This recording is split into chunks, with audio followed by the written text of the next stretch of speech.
Horas bangso Batak, tapana do tajomna, rimnita hido gogona. Horas, horas, horas. Lagu untuk Horas Bangso Batak, dan itu sekaitan dengan lagu itu akan kita bikin perlomba tari tok-tok lah untuk mengiringi lagu itu. Nanti Pak Elko dan Tere beserta kawan-kawan nanti semua membantu di kepanitiaan. Itu mungkin pengantar dari saya. Silakan Pak Elko. Baik. Terima kasih telah diberikan waktu dan tempat. Ini dalam hal penciptaan lagu Horas Bangso Batak, artinya itu bermula kisah dari syairnya itu tujuannya adalah untuk mempersatukan bangsa Batak. Karena terakhir-terakhir ini bisa kita lihat, mungkin nggak saya sendiri, mungkin secara umum, secara global itu sudah mulai antara selama orang Batak juga sudah ada persaingan, ada yang sikut menyikut.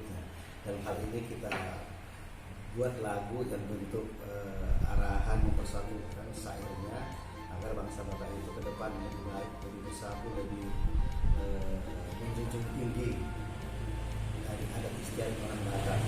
Musiknya membuat musik Horas Bangso Batak ini terus buat dipercayakan buat saya untuk membuat musiknya. Kebetulan pencipta lagu adalah bapak saya sendiri, punya saya.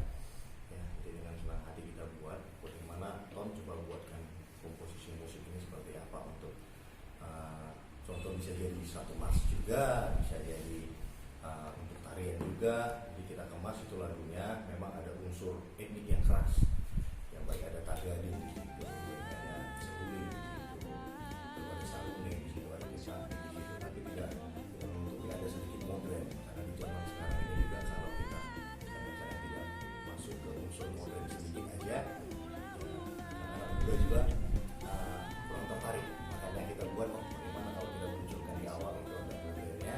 Jadi untuk polanya juga bagaimana supaya musik ini modernnya ada sedikit, sekaligus bagaimana untuk proyeknya biar tarian itu bisa mengikuti. Apalagi di musik tengah sudah kita kaji dan kita buat kalau istilahnya ada marmusida ya. Iya. Nah, jadi seperti nuansa seperti itu. Jadi kebersamaan di dalam musik itu sudah kita buat. Bagaimana supaya benar-benar kental tradisional itu terkhusus untuk masuk kepada generasi-generasi muda. Karena kita sangat mendukung sekali, kita bantu bagaimana supaya HBB juga naik, baik dari musik yang kita ciptakan dan lagu-lagu yang diciptakan oleh orang tua saya dan semua yang terbaik buat bangsa Batak. Makanya saya selaku penyanyinya juga ini merupakan tantangan buat saya, apalagi saya anak muda yang lahir dan besar di Medan.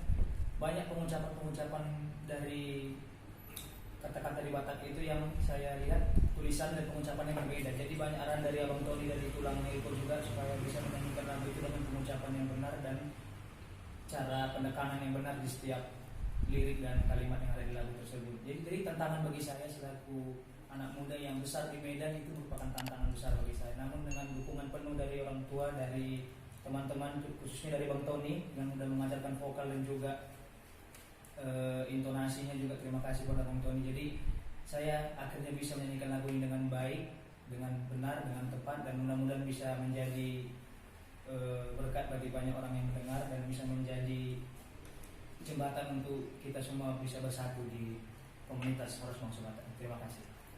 Terima kasih untuk juga, terima kasih juga pada Pak Elko yang selaku papa kandung saya juga memberi saya kesempatan untuk